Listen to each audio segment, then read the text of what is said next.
거슬러 올라가 보면 제가 제주여성인권연대에서 제주여성 상담소에서 성폭력 전문 상담원 교육을 할 때 강사로 왔었어요. 아마 주제는 한국 사회의 성문화와 섹슈얼리티 요 강의를 하러 왔죠. 그래서 이제 제주 지역에서 제주 여민회만 알고 있었고 그때는 이제 거기 후원 회원이었으니까요. 근데 그 이후에 제주여성인권연대가 이제 분화되어서 나왔다는 걸 알게 되었고 그러면서 차츰 인연을 만들어 갔던 것 같아요.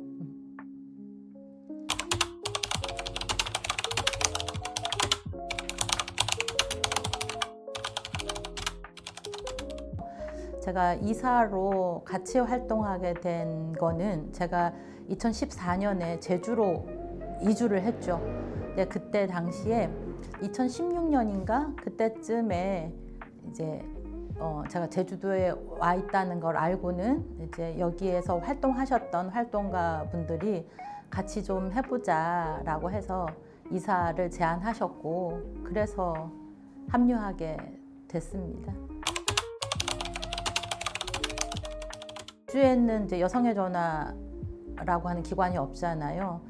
그런데 제가 제주여성인권연대를 만났을 때에는 이제 상담이라고 하는 어떤 현장을 통해서 여성운동을 하는 데고, 그다음에 제가 한국여성의 전화에서 했던 활동의 연장선상에서 내가 어디다가 끈을 놓지 않고 지속적으로 활동을 할 수 있는 공간이 된 거잖아요. 그런 점에서 저는 오히려 더 매력적이었고 그다음에 자연스럽게 잘 됐다, 고맙다, 나에게 손을 내밀어줘서 이런 생각으로 고민하지 않고 이 이사 활동에 합류하게 됐습니다.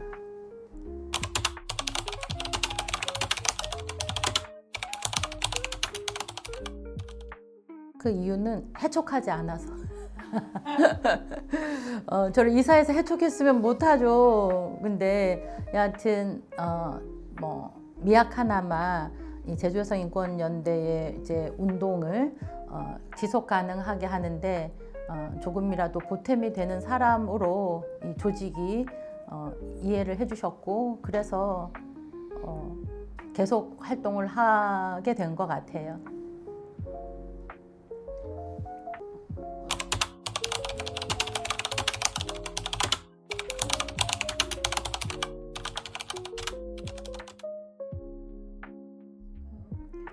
제주여성인권연대와의 이 어떤 관계에서는 이제 제가 미력하나마 몸과 마음을 내어서 이사회 활동에 적극적으로 했던 그런 기억들이고요. 제가 좀 결이 좀 다르지만 그 제주 양성평등교육센터에서 센터장의 역할을 좀 했었는데요.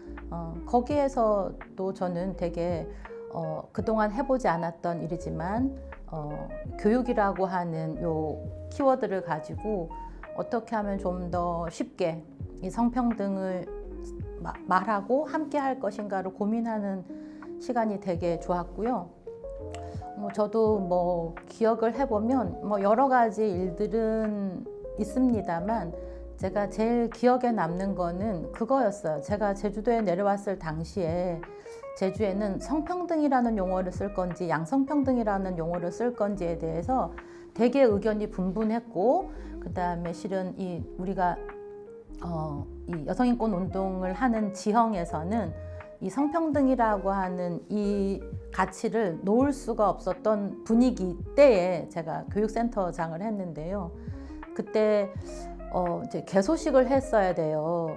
이제 교육센터가 오픈을 하면서. 근데 이제 그때의 이 강한 기류로는 양성평등이라는 말을 쓰기를 무언으로 압력을 받았는데요. 제가 그 용어를 쓰는 순간 혹시 또 저랑 같이 활동을 하는 또 지형에서는 저 사람은 성평등이라는 단어를 안 쓰네라고 반발을 할 수도 있을 것 같아서 제가 며칠을 고민을 했었죠.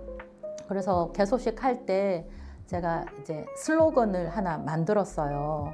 그래서 양 성평등하게 말씀이라고 하는 용어를 썼죠. 이거는 제주어여서 가능한 거예요. 제주 지역이어서. 그래서 양에다가 쉼표를 넣고 양이 여러분 이런 뜻이잖아요. 그래서 제가 양 성평등하게 말씀 요 슬로건을 만들어서 배포를 하고 활동을 했거든요. 그래서 지금도 어디 다른 기관에 강의를 가면 제가 그때 만들었던 슬로건으로 그때 물품을 나눠줬었는데 그게 걸려 있어요.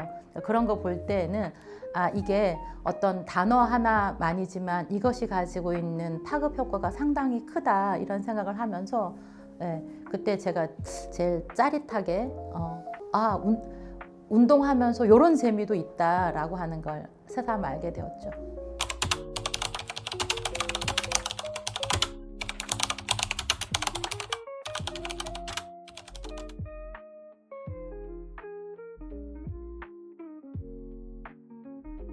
이 질문을 들으면서 이제 저를 생각해 보게 돼요. 왜냐면 저도 어느 현장에서 활동을 시작할 때 저도 신규였던 적도 있고요. 어떨 때는 중간 활동가였던 적도 있고, 그 다음에는 뭐 소장의 역할도 해보고, 그러면서 고민을 하게 되는데요.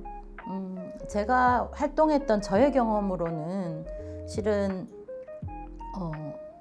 이 활동의 기간, 연한이 그렇게 크게 많이 좌우하나 이런 생각이 들 때가 있어요. 그래서 이렇게 연차로 활동가의 뭐 어떤 수준을 나누는 거는 저는 조금 지양하고 싶은 생각이 들고요. 왜냐하면 갓 일을 시작한 신입 활동가가 가지고 있는 태도나 관점이 매우 좋을 때도 있거든요. 아니면 좀 시간이 좀 많이 지났고 이분은 중간 연차까지 갔는데 왜 이 팀에 있는 요 신입이랑 비슷하지 이런 느낌을 받을 때도 있어요. 그래서 저는 저도 그랬었고요. 그래서 저도 활동을 할 때는 주변에 있는 선배들이 1년 됐어도 10년 된 듯한 활동가로 받아주기도 해서 그게 되게 저한테는 응원의 느낌이었거든요. 그래서 저는 다른 뭐 연차별로 활동가들을 어떻게 조금 구분해서 조언을 드린다기보다는 활동을 하면서 이것만은 놓치지 말자라고 이제 뭐 좌우명처럼 여기는 문구가 있는데요. 요거를 좀 같이 전해드리고 싶어요. 저도 이제 제 기억으로는 정희진 선생님의 어느 책인지 아직도 못 찾았는데요.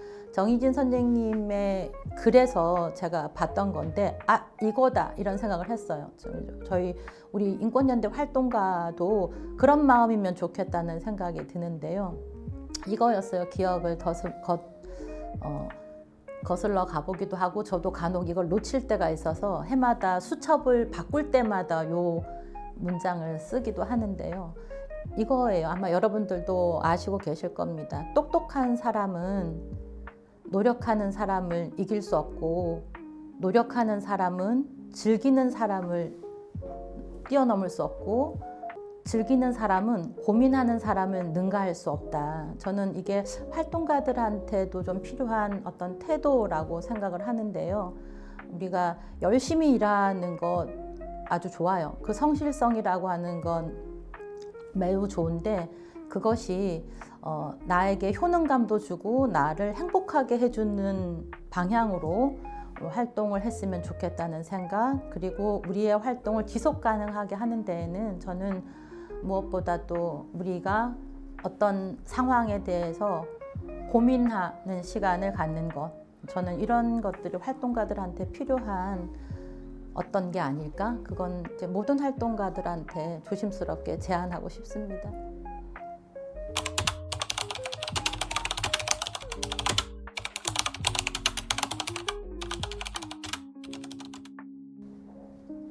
그 전에 20년은 되게 고생했다, 수고 많았다, 애썼다. 그리고는 지금은 어떤가? 뭐 이런 이야기를 들고 싶고요. 저는 우리가 제주여성 인권연대가 해왔던 일을 지표로 삼아서 앞으로 나아가는 길을 좀 더 크고 폭넓게 만들었으면 좋겠어서 저는 앞으로를 더 기대하겠다 이 말을 꼭 드리고 싶어요. 그래서 시작했으니 두려움 없이 잘 해보자 이 말로 대신하겠습니다.